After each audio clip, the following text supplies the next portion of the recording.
Hello everyone, good morning आप सभी लोगों को। तो आप सभी लोगों का बहुत बहुत स्वागत है आज के इस हमारे क्लास में। तो आज की इस क्लास में कितने 15 प्रश्नों को देखेंगे। सारे प्रश्न इंपॉर्टेंट रहेंगे, तो सभी लोग जल्दी से जुड़ जाइए और एक बार क्लास को शेयर कर देंगे दोस्तों में। जो लोग भी क्लास में पहली बार जुड़े हैं तो प्लीज़ चैनल को सब्सक्राइब करेंगे, बेल आइकन को प्रेस करेंगे ताकि वीडियो का नोटिफिकेशन डेली आप सभी लोगों को मिल सके। ठीक है, तो चलिए हम लोग चलते हैं आज के पहले क्वेश्चन की तरफ बिना देरी के हुए। तो पहला क्वेश्चन क्या है बताइए। ठीक है, एक शिशु का रक्तदाब एक वयस्क की तुलना में अधिक होता है, कम होता है, या ठीक है बराबर होता है, या कुछ भी नहीं कहा जा सकता है। तो यहाँ पे क्या हो जाएगा, फर्स्ट का क्या हो जाएगा, ऑप्शन बी हो जाएगा, यानी कि कम रहता है। एक शिशु का जो रक्तदाब रहता है एक वयस्क की तुलना में कम रहता है, यानी कि शिशु का रक्तचाप कितना होगा, तो ये हो जाता है 80 से 45 हो जाएगा। ठीक है, 45 होगा। और वयस्क का जो होगा यानी कि किशोर का जो होता है वयस्क का, वो होता है 110 से 70 के बीच में। ठीक है, तो ये ध्यान रखना है, यानी कि जो शिशु का रहता है वो कम रहता है। तो ऑप्शन क्या हो जाएगा इसमें, ऑप्शन बी हो जाएगा, ध्यान रखिएगा। चलिए आगे बढ़िए, नेक्स्ट क्वेश्चन को देखेंगे। हैजा नामक संक्रामक बीमारी का संचारण मुख्य रूप से किस मार्ग के द्वारा होता है। तो हैजा का बताना है किसके द्वारा फैलता है, मलयमुखी मार्ग के द्वारा, बिंदुक संक्रमण द्वारा, असुरक्षित यौन संबंध के द्वारा, रोगाणुओं के घाव में प्रवेश के द्वारा। तो हैजा किसके द्वारा फैलता है, तो मलपूप के माध्यम यानी कि मलयमुखी मार्ग के द्वारा। तो ऑप्शन क्या हो जाएगा यहाँ पे, ऑप्शन ए हो जाएगा, यानी कि मलयमुखी मार्ग के द्वारा हैजा फैलता है। यह संक्रमित व्यक्ति के मल से दूषित भोजन या पानी या खाने या पीने से फैलता है। ठीक है, देखिए यह अक्सर अविकसित देशों में होता है जहाँ की उचित जल आपूर्ति और सीवेज के निपटने में कमी है। यह संभवतः नहीं है कि हैजा सीधे एक व्यक्ति से दूसरे व्यक्ति में, एक दूसरे से व्यक्ति में नहीं फैलेगा। ठीक है, जहाँ पे दूषित भोजन दूषित पानी मिलेगा तो वहां पे ज्यादातर ये फैलता है। ठीक है, चलिए आगे बढ़िए, नेक्स्ट क्वेश्चन को देखेंगे। बताइए थर्ड नंबर, चिकन पॉक्स किसके द्वारा होने वाली बीमारी है। तो बताइए सभी लोग, चिकन पॉक्स किसके द्वारा होता है, कुत्ते के काटने से, प्रोटोजोआ से, या वायरस से। ठीक है, तो चिकन किसके द्वारा होता है, तो ये होता है वायरस के द्वारा। क्या हो जाएगा, तो ऑप्शन क्या हो जाएगा, सी हो जाएगा, यानी कि वायरस के द्वारा किससे फैलता है, तो चिकन पॉक्स जो है वेरिसोला जोस्टर वायरस किसके द्वारा फैलता है, तो वेरिसोला जोस्टर वायरस के कारण होने वाली एक संक्रामक बीमारी है। यह हर्पीज वायरस परिवार का सदस्य है। ठीक है, कौन, तो वेरिसोला जोस्टर वायरस। चिकन पॉक्स से ठीक है बचने के लिए कुछ तरीके, जैसे कि क्या है, इसके लक्षण क्या क्या होते हैं, तो चेहरे, खोपड़ी व धड़ पर गुलाबी धब्बे और छोटे छाले होना, बुखार, भूख न लगना, सिर दर्द और अस्थि के अस्वस्थता होना, दाने निकलने से पहले ही लक्षण शुरू हो जाना। ठीक है, तो इसमें क्या हो जाएगा, किसके द्वारा होता है, तो वायरस के द्वारा होता है। किसके द्वारा होता है, तो वेरिसोला जोस्टर वायरस के कारण होता है। ठीक है, एक बार आप लोग बताइए, कुत्ते के काटने से कौन सी बीमारी फैलती है, सभी लोग बताइए। आसान क्वेश्चन है और बताया हूँ मैं आप लोगों को। चलिए आगे बढ़िए, फोर्थ नंबर को देखिए। बताएंगे हेपेटाइटिस बी नामक खतरनाक संक्रामक बीमारी का संचारण किस मार्ग के द्वारा होता है। तो हेपेटाइटिस बी किसके द्वारा फैलेगा, मलीमुखी मार्ग के द्वारा फैलेगा, या किसके द्वारा, बिंदुक संक्रमण के द्वारा, असुरक्षित यौन संबंध, या रोगाणुओं के घाव में प्रवेश के द्वारा। तो यहाँ पे क्या हो जाएगा, कैसे फैलेगा, तो ऑप्शन सी हो जाएगा, यानी कि हेपेटाइटिस बी जो है असुरक्षित यौन संबंध के द्वारा फैलता है। ठीक है, तो यहाँ पे ध्यान रखेंगे, यानी कि ये क्या करेगा, तो असुरक्षित यौन संबंध बनाने से क्या हो सकता है, तो इसमें आपका हेपेटाइटिस बी हो सकता है और कई सारी चीजें हो सकती हैं, जैसे कि अनचाहे गर्भधारण हो जाएगा, यौन संचारी संक्रमण का खतरा रहता है। ठीक है, तो ध्यान रखिएगा हेपेटाइटिस बी किससे होगा, तो होगा आपका असुरक्षित यौन संबंध के द्वारा। आगे बढ़ेंगे, फिफ्थ नंबर को देखेंगे। एचआईवी का संक्रमण निम्नलिखित में से किस तरीके से हो सकता है। तो एचआईवी का संक्रमण किसके द्वारा होता है, आसान क्वेश्चन है, आप लोग बताइए। ठीक है, तो यहाँ पे क्या हो जाएगा, ठीक है, यानी कि एचआईवी क्या, तो इसका फुल फॉर्म क्या होगा, तो ह्यूमन ठीक है इम्यूनोडेफिशिएंसी वायरस हो जाएगा। तो यह किसके द्वारा फैलेगा, शराब तंबाकू के सेवन से, तो ये नहीं होगा। ठीक है, चलिए बिंदु संक्रमण के द्वारा, असुरक्षित यौन संबंध के द्वारा, रोगाणुओं के घाव में प्रवेश के द्वारा। तो ये कैसे फैलता है दोस्तों? तो असुरक्षित यौन संबंध के द्वारा एचआईवी फैलता है। ठीक है, एचआईवी कैसे फैलेगा? तो असुरक्षित यौन संबंध के द्वारा फैलता है। एचआईवी से संक्रमित व्यक्ति के लिए रक्त, वीर्य, योनि द्रव्य या स्तन दूध के संपर्क में आने से संक्रमित हो सकता है। ये चीजें ध्यान रखना है। ठीक है, इसके तरीके कैसे? ठीक है, तो इसके तरीके कैसे होंगे? ठीक है, यानी कि यौन असुरक्षित यौन संपर्क के द्वारा फैलेंगे, दूषित सुइयों के इस्तेमाल करने से फैल सकते हैं, माँ से बच्चे में फैल सकते हैं, यदि टैटू बनवाते हैं तो उसमें भी फैल सकता है, रेजर या ठीक है टूथब्रश साझा करने से फैल सकता है। तो ये सब इसके फैलने के ठीक है मार्ग होते हैं। ठीक है, तो यहाँ पे क्या हो जाएगा? ऑप्शन के अकॉर्डिंग असुरक्षित यौन संबंध के द्वारा फैलता है। चलिए आगे बढ़िए, नेक्स्ट क्वेश्चन को देखेंगे। 6 नंबर बताइए। ठीक है, बिंदु संक्रमण क्या होता है? यहाँ पे देखेंगे बिंदु संक्रमण दिया गया है। शराब तंबाकू तो सिंपल सी बात है। ठीक है, यहाँ पे बिंदु संक्रमण तो इसको देखेंगे, ये क्या होता है? तो यह संक्रमण खांसने, छींकने या जोर से बोलने के दौरान निकलने वाले छोटे छोटे बिंदुओं से फैलता है। ठीक है, इसे क्या कहेंगे? तो ड्रॉपलेट इन्फेक्शन कहते हैं। ठीक है, इसे ड्रॉपलेट इन्फेक्शन कहते हैं। ध्यान रखिएगा बिंदु संक्रमण को। चलिए आगे बढ़िए, 6 नंबर को देखेंगे। 6ठा नंबर बताएंगे, नितंब प्रस्तुति यानी कि ब्रीच प्रेजेंटेशन में प्रसव के दौरान सबसे बड़ा खतरा कौन सा है? तो ये कब होता है? तो नितंब प्रस्तुति यह तब होता है जब बच्चा जन्म के समय सिर के बजाय नितंबों या पैरों से पहले आता है। तो ये चीज ध्यान रखना है। तो कैसे होगा? पैर का अधोविस्थापन, ठीक है, रज्जू का अधोविस्थापन, बाह्य का अधोविस्थापन या आकस्मिक प्रसव। तो यहाँ पे क्या हो जाएगा? 6 का राइट आंसर क्या हो जाएगा? तो ऑप्शन बी हो जाएगा। ध्यान रखिएगा। ठीक है, ऑप्शन बी हो जाएगा, रज्जू का अधोविस्थापन हो जाएगा इसका राइट आंसर। ठीक है, एक बार सभी लोग जल्दी से क्लास को शेयर करिए। ठीक है, सभी लोग शेयर करेंगे। ब्रिज प्रेजेंटेशन में क्या होता है? तो बच्चे में नितंब या पैर पहले डिलीवर होते हैं। यह माँ और बच्चे दोनों के लिए खतरनाक हो सकता है। ठीक है, तो ब्रीच प्रेजेंटेशन में बच्चे की घायल होने की संभावनाएं ज्यादा रहती है। इसमें क्या होता है? तो बच्चे के कूल्हे और नितंब सिर जितने चौड़े नहीं होते हैं। तो यहाँ पे ध्यान रखना है, ये 3 प्रकार के होते हैं। ब्रीच प्रेजेंटेशन कितने प्रकार के होंगे? तो 3 प्रकार के होते हैं। पहला क्या होगा? पूर्ण होगा, अपूर्ण होगा और फ्रैंक होगा। ठीक है, चलिए तो आगे बढ़िए, नेक्स्ट क्वेश्चन को देखेंगे। 7 नंबर बताइए क्या आ जाएगा? गर्भस्थ शिशु की सामान्य हृदय धड़कन कितना होगा? तो गर्भस्थ शिशु का सामान्य हृदय धड़कन कितना होगा? सभी लोग जल्दी से यहाँ पे बताइए। क्या होगा?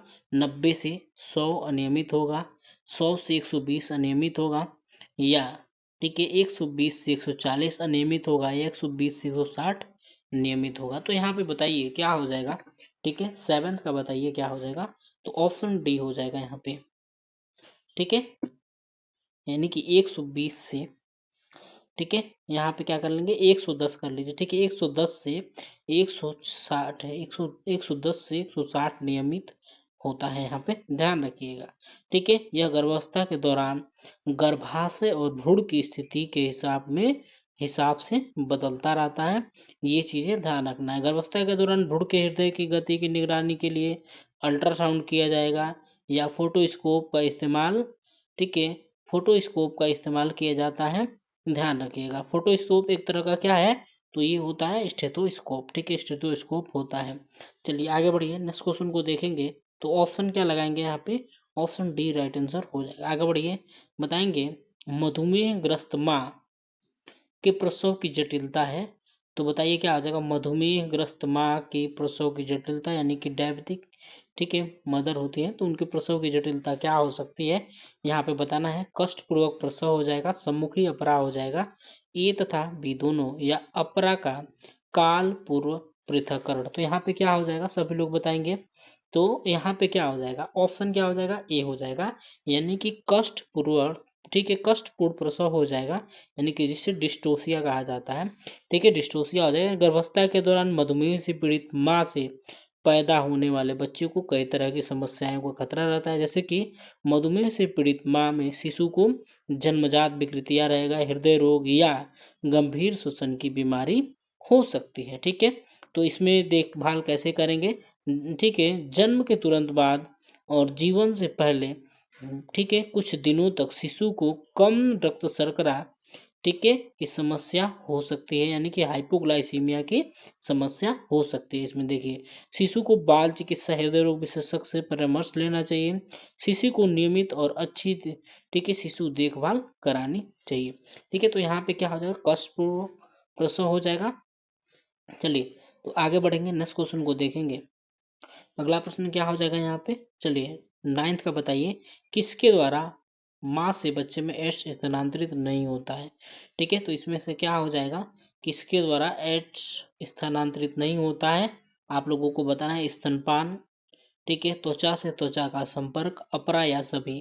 तो आसान क्वेश्चन है, ठीक है, ठीक है, आसान क्वेश्चन है, तो इसका आंसर सभी लोग टेस्ट, ये क्वेश्चन आपके लिए टेस्ट के तौर पर रहेगा, बहुत आसान क्वेश्चन है ये वाला।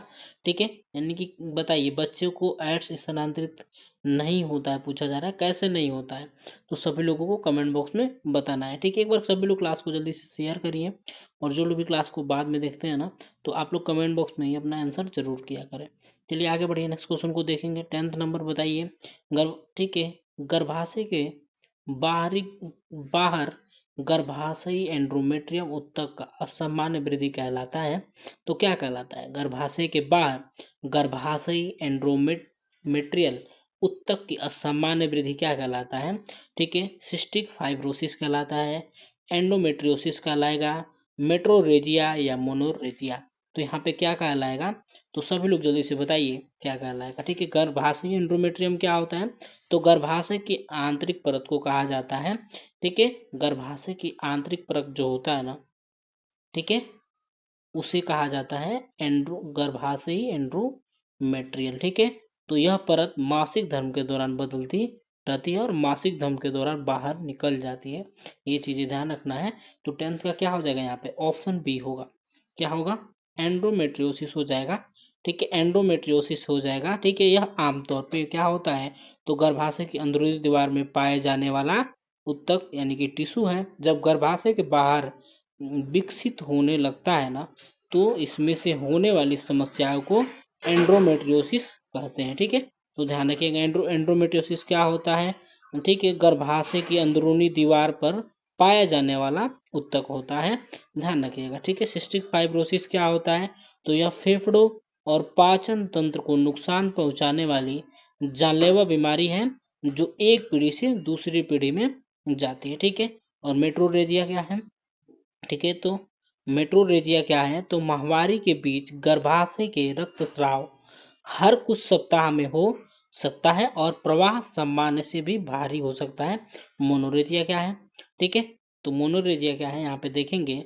ठीक है, तो मासिक धर्म, ठीक है, भारी मासिक धर्म जिसे कहा जाता है मोनोरेजिया, भारी मासिक धर्म तब होता है जब प्रत्येक मासिक धर्म में बहुत अधिक रक्त खो देते हैं। ठीक है, महिला जब बहुत अधिक रक्त खो देगी तो उसे मेनोरेजिया कहा जाता है। आगे बढ़िए, नेक्स्ट क्वेश्चन को देखेंगे। 11 नंबर बताएंगे, प्री एक्लेम्पेशिया में इच्छित औषधि कौन सी है, यानी कि ड्रग ऑफ चॉइस क्या होता है, तो सभी लोग यहाँ पे बताइए प्री एक्लेम्पेशिया में। ठीक है, सभी लोग बताइए क्या हो जाएगा, एक बार आंसर करिए।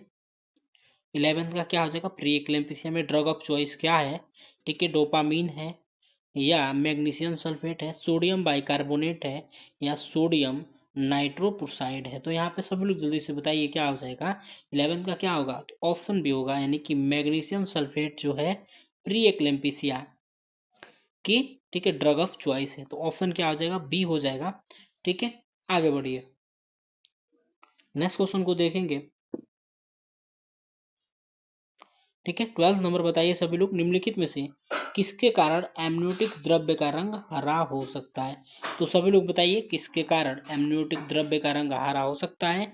लेनिगो, ठीक है, हाइड्रोमिनोस, मेकोनियम या वर्निक्स, किसके कारण हो सकता है। ठीक है, एमनियोटिक द्रव्य का रंग हरा। तो यहाँ पे सभी लोग जल्दी से बताइए क्या हो जाएगा, तो ये होता है मेकोनियम के कारण। ठीक है, ठीक है, किसके कारण हो सकता है, तो मिकोनियम के कारण हो सकता है एमनियोटिक द्रव्य। ठीक है, एमनियोटिक द्रव्य का रंग हरा। ठीक है, मिकोनियम क्या होता है, तो नवजात शिशु का पहला मल जिसे मिकोनियम कहा जाता है, यह कैसे होता है, तो यह गहरे, ठीक है, गहरे हरे रंग का चिपचिपा या गाढ़ा पदार्थ होता है। ठीक है, ध्यान रखिएगा, ठीक है।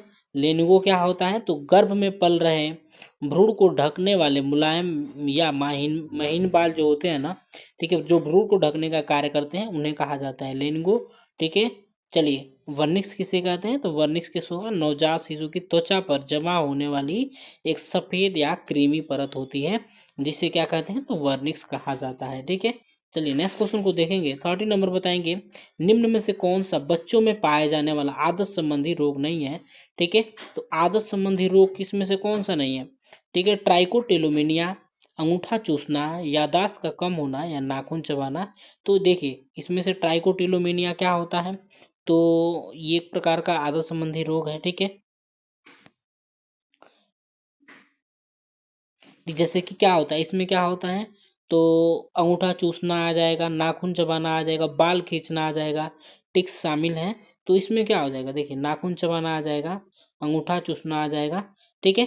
तो कौन सा राइट आंसर इसका हो जाएगा, तो यादाश्त का कम होना, जो कि आदत संबंधी रोग नहीं है, ठीक है। क्या है, एक प्रकार का हैबिट डिसऑर्डर नहीं है, ध्यान रखिएगा, ठीक है। जिसे ऑब्सेसिव कंपल्सिव डिसऑर्डर कहते हैं, ओसीडी, ठीक है, ध्यान रखिएगा।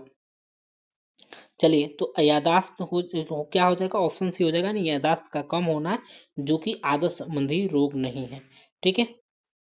ट्राइकोटिलोमिनिया में क्या होता है, तो बाल खींचना होता है, ठीक है। ऐसी स्थिति जिसमें न चाहते हुए बार बार शरीर के बाल नोचने की इच्छा होती है, ठीक है, उसे क्या कहते हैं, तो ट्राइकोटिलोमिनिया कहा जाता है। आगे बढ़िए, 40 नंबर बताइए क्या हो जाएगा, सिजोफ्रेनिया के उपचार के लिए किस समूह की दवाइयों का उपयोग किया जाता है, तो सिजोफ्रेनिया के उपचार के लिए बताइए, ठीक है। सिजोफ्रेनिया के, यानी कि मानसिक रोग है एक प्रकार का ये, ठीक है। तो सिजोफ्रेनिया के उपचार के लिए एंटी साइकोटिक, एंटी डिप्रेसेंट, ठीक है, एंटीमेनिक या, ठीक है, एनाल्जिक। तो सभी लोग यहाँ पे बताइए क्या हो जाएगा, ठीक है। सिजोफ्रेनिया में, इस बीमारी में मरीज ठीक से सोचने, महसूस करने और बर्ताव करने की क्षमता पर असर पड़ता है, ध्यान रखिएगा, ठीक है। तो यहाँ पे क्या हो जाएगा, 14 का क्या हो जाएगा, ऑप्शन ए हो जाएगा, यानी कि एंटी साइकोटिक हो जाएगा। क्या हो जाएगा दोस्तों, एंटी साइकोटिक हो जाएगा। तो एंटी साइकोटिक कौन सी दवाई होती है, तो मनोविकृति से जुड़े लक्षणों और स्थितियों का इलाज करने के लिए इस्तेमाल किया जाता है एंटी साइकोटिक दवाओं का, ठीक है। एंटी डिप्रेसेंट दवाएं कौन सी होती हैं, तो इसका इस्तेमाल डिप्रेशन और चिंता जैसी समस्याओं में आराम पाने के लिए किया जाता है, डिप्रेशन में किया जाता है एंटी डिप्रेशन दवाओं का प्रयोग, ठीक है। एनाल्जिक दवाओं का प्रयोग किस में किया जाता है, तो दर्द को कम करने और बुखार को कम करने के लिए इसका प्रयोग किया जाता है एनाल्जिक का, ठीक है। तो ऑप्शन क्या हो जाएगा इसका राइट आंसर, ऑप्शन ए हो जाएगा, ठीक है, ध्यान रखिएगा, एंटी साइकोटिक दिया जाता है सिजोफ्रेनिया में। आगे बढ़िए, लास्ट क्वेश्चन क्या हो जाएगा, बताइए किस समूह की दवाइयाँ, ठीक है, थाइमोलेप्टिक 2 नाम से जानी जाती है।